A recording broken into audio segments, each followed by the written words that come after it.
fait, je l'ai compris. On va jamais avoir de match tranquille.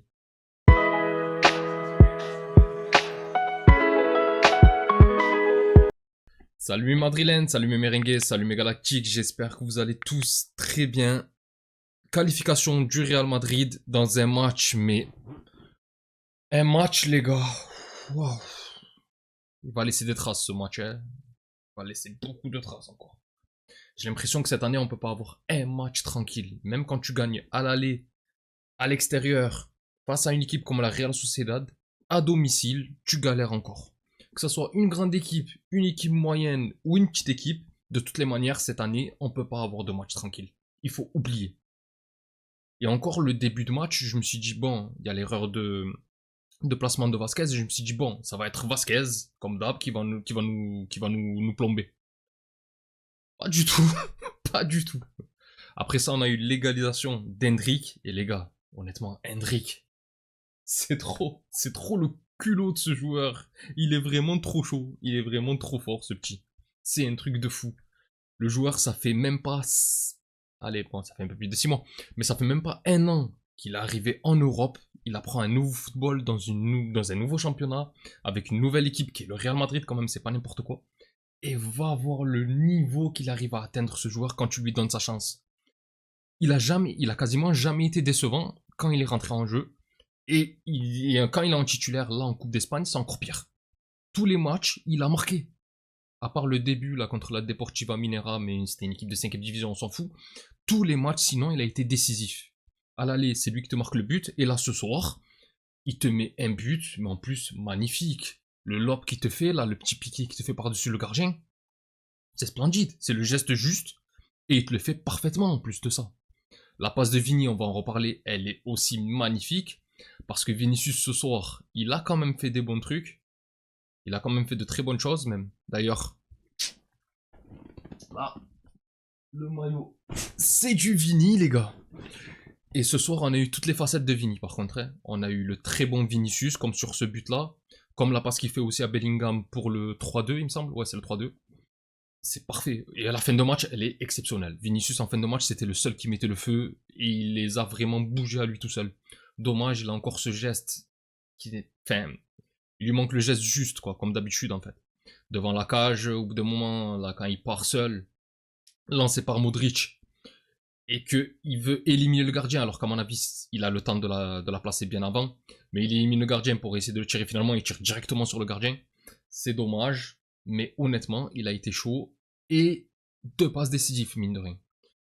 Bon, on a eu aussi le mauvais côté de Vinicius, où il veut forcer les dribbles, où il veut forcer les passages, alors qu'il y en a 3 autour de lui, ou il y en a 2 autour de lui, et il veut dribbler quand même. Où il se prend la tête aussi à chaque fois, quand il n'y a pas faute. Quand il n'y a pas faute, même si des fois c'est litigieux. Mais bon, à chaque fois il râle. Ok, on a eu les 2 facettes de Vinicius, on a eu le très bon, on a eu le très mauvais, comme d'hab. Sinon, pour en revenir à Hendrick, les gars, incroyable ce qu'il arrive à faire, ce petit. Honnêtement, il me choque, moi. Hendrick, il me choque. Il a un talent de fou, et encore, jusqu'à la début de deuxième mi-temps, on va dire, parce que jusqu'au début de deuxième mi-temps, franchement, c'est le danger numéro 1 de l'équipe. C'est le danger numéro 1 de cet effectif. Il a le culot, il a le geste, il a l'envie, il est dur à bouger parce que il est petit, trapu, il a des cuisses. On dirait moi en entier, voilà, moi en entier, ça donne les cuisses à Hendrick. Les gars, c'est vraiment un petit bœuf. Et honnêtement, c'est bien d'avoir des joueurs comme ça. C'est bon de savoir que sur le banc, tu as quand même des alternatives qui sont à ce niveau-là. Et Hendrick, honnêtement, il faudrait lui donner un peu plus de temps de jeu. Moi, les matchs où Kylian Mbappé il sort avec un triplé, où il te met un doublé, où ça se passe très bien, et que le match il est... Bon, même si cette année ils sont pas pliés, mais on va dire que le match il est entre guillemets un peu plié. Fais-le rentrer pour la dernière demi-heure. J'en parlais en début de saison. Les matchs face à Leganés, par exemple le match aller face à Leganés, quand on a gagné 3-0. Le match face à Séville, où on a gagné 4-2. Juste avant la trêve hivernale. Tu aurais dû le faire jouer, tu le fais rentrer une petite demi-heure à la fin, il va pas t'apporter de mauvaises choses. Hein. Moi, à chaque fois que je l'ai vu rentrer, il a toujours eu 1 ou 2 occasions, voire il a marqué un but. Donc, je pense pas que juste parce que tu fais rentrer Hendrick, tu vas perdre le match, loin de là. Sinon, On va parler de ce qui fâche, parce que ce soir, il y a eu beaucoup plus de mauvaises choses que de bonnes choses. Il y a la qualification, d'accord, c'est très bien et tout. Mais déjà, tu perds le match, 4-3, comme il y a 5 ans, parce qu'ils sont venus t'éliminer chez toi il y a 5 ans, 4-3, et ils ont gagné la Coupe du Roi par la suite. Mais tu retombes sur le même résultat, alors que c'est une équipe qui a du mal à marquer des buts cette année, et face à toi, et t'en mets 4. On va en parler en plus des buts, comme j'avais dit le premier. Tu as l'erreur de placement de Vasquez qui essaye de venir se replacer dans l'axe et qui laisse l'autre totalement seul. Puis après, en 1 contre 1, il met le ballon entre les jambes de Lunin. Il fait pas l'arrêt encore une fois, mais bon, Lunin, pareil que pour Vinicius, il a fait un match où franchement, il alterne le très bon et le très mauvais. Comme d'hab. Et là, pour le coup, le premier but, il est pour Vasquez. Je pensais que, comme d'habitude, je vous ai dit, ça allait être Vasquez qui allait nous fumer, mais pas du tout.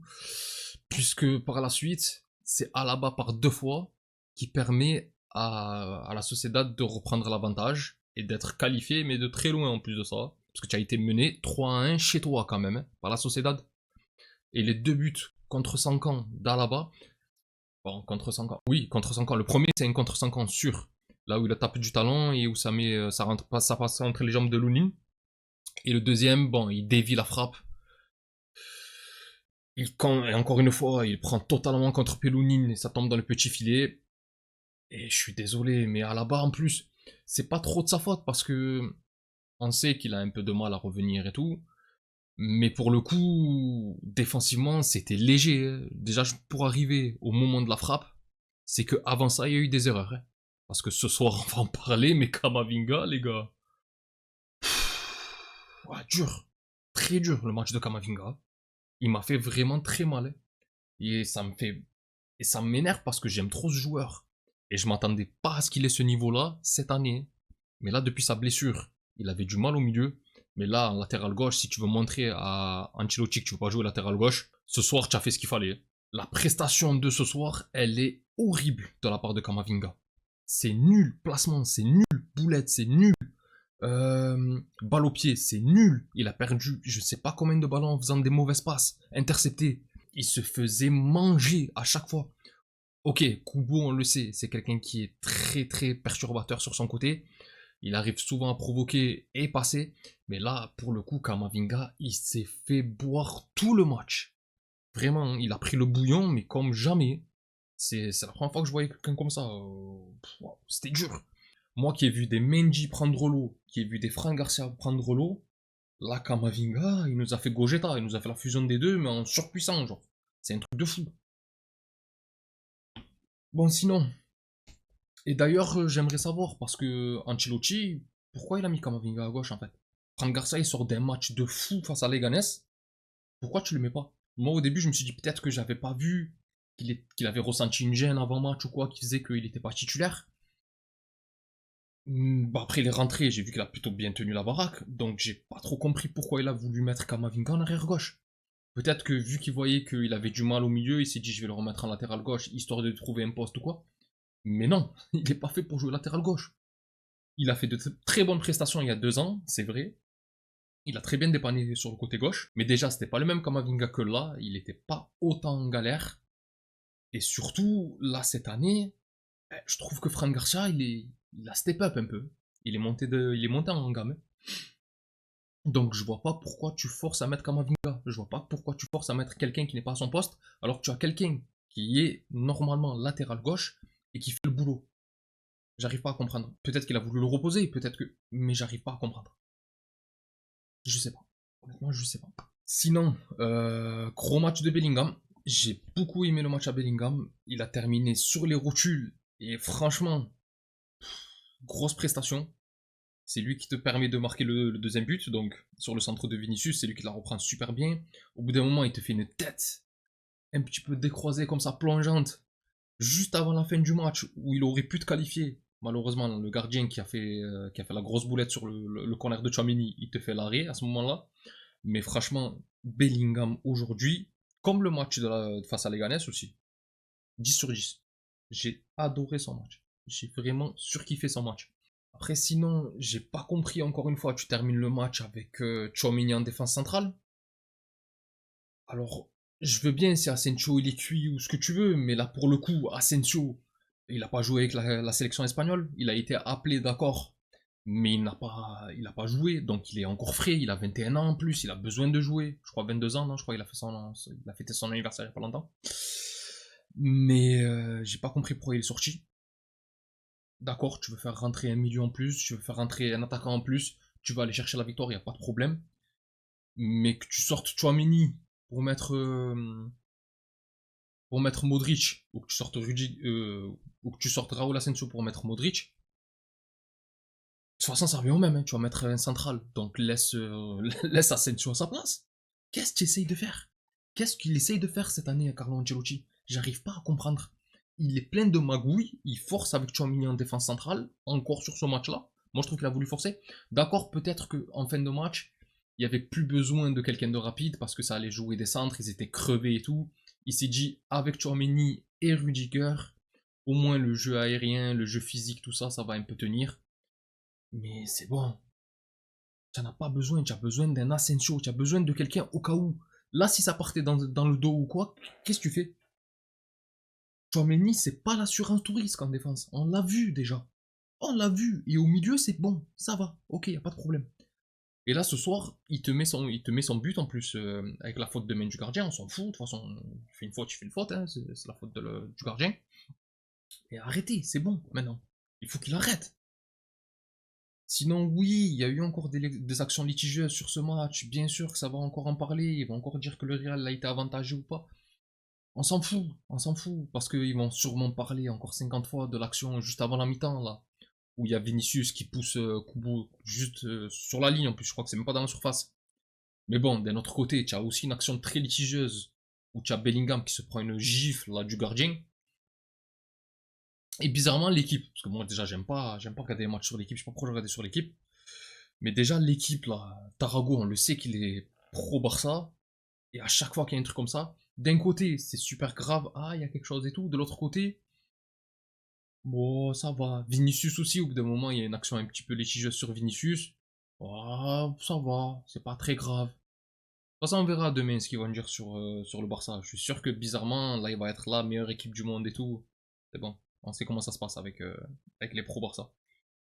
Bon bref, du coup quand même, mine de rien, qualification, c'était très important, il fallait gagner ce match-là.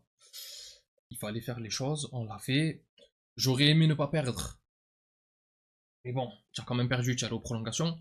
Au final, tu te qualifies quand même grâce à une tête rageuse de Rudiger. D'ailleurs, quel but lui aussi. Genre le petit appel qu'il fait en s'éloignant du défenseur pour venir décroiser sa tête petit filet. Franchement, c'était parfait. Le centre de Arda Güler, très beau aussi sur le corner. En parlant de corner, j'ai bien aimé la tentative de Rodrigo. C'est dommage, le corner rentrant. C'est dommage, ça aurait pu être un très joli but. Et en plus, c'était au moment où ça allait encore pour le Real Madrid. C'était avant qu'ils mettent le 2-1 la Real Sociedad, il me semble. Donc on se serait peut-être passé de toute cette galère par la suite s'il avait marqué son but. On aurait eu déjà l'un des plus beaux buts de l'année. Mais en plus de ça, on aurait évité de se taper 30 minutes en plus. Mais franchement, merci Rudiger d'avoir empêché cette séance de tir au but. J'en avais marre, je voulais pas. Je voulais pas de penalty. On sait jamais au péno. Et là, merci Rudiger. Du fond du cœur, merci. Mais sur l'ensemble, je suis quand même dégoûté de ce match. Je suis quand même dégoûté de ce match parce que on fait comme d'habitude, en fait. On laisse les autres jouer. Le premier but de la Real Sociedad, ça arrive sur une possession où personne ne va aller chercher. Personne ne va aller chercher. Jusqu'au moment où Asensio se déplace pour aller attaquer, et où Vasquez vient pour resserrer, mais les gars, y a rien, y a rien, y a rien côté envie. Si tu donnes un petit peu, genre si tu donnes 50% d'envie, ce match-là, tu le fais pas, tu galères pas à ce point-là. Tu te qualifies bien plus vite, tu te qualifies dans les 90 minutes. Je suis sûr et certain. Enfin bref, mes galactiques, c'est tout pour moi pour cette rencontre. Je sais qu'encore une fois, c'est encore un petit peu brouillon ma manière de m'exprimer, mais les gars, comme je vous ai dit, c'est le temps de m'habituer. Ça va venir. Je sais que avant c'était bien plus structuré, il n'y a pas de problème. Mais ça va venir, ça va venir. Faut juste me laisser le temps de m'habituer. Faut que je cherche mes mots, faut que. C'est vrai que d'habitude, j'écris mon texte, donc j'arrive plus ou moins à avoir quelque chose de assez fluide à écouter, mais là pour le coup, on va faire comme ça un petit moment jusqu'à arriver à m'exprimer un peu plus clairement et un peu plus de manière fluide, quoi. Enfin bref mes galactiques, c'est tout pour moi concernant ce débrief. Si la vidéo vous a plu, n'hésitez pas à liker et à vous abonner, c'est un soutien très important pour la chaîne et je remercie toutes les personnes qui prennent le temps de le faire, vous êtes les meilleurs. Pour les autres, on se retrouve pour l'avant-match de la rencontre de ce week-end face à Valence. D'ici là, je vous souhaite une excellente journée ou soirée selon l'heure à laquelle vous regardez cette vidéo. Prenez tous soin de vous et encore et toujours, malgré tout, malgré le match pourri qu'on a eu, hasta le final, vamos Real. Salut!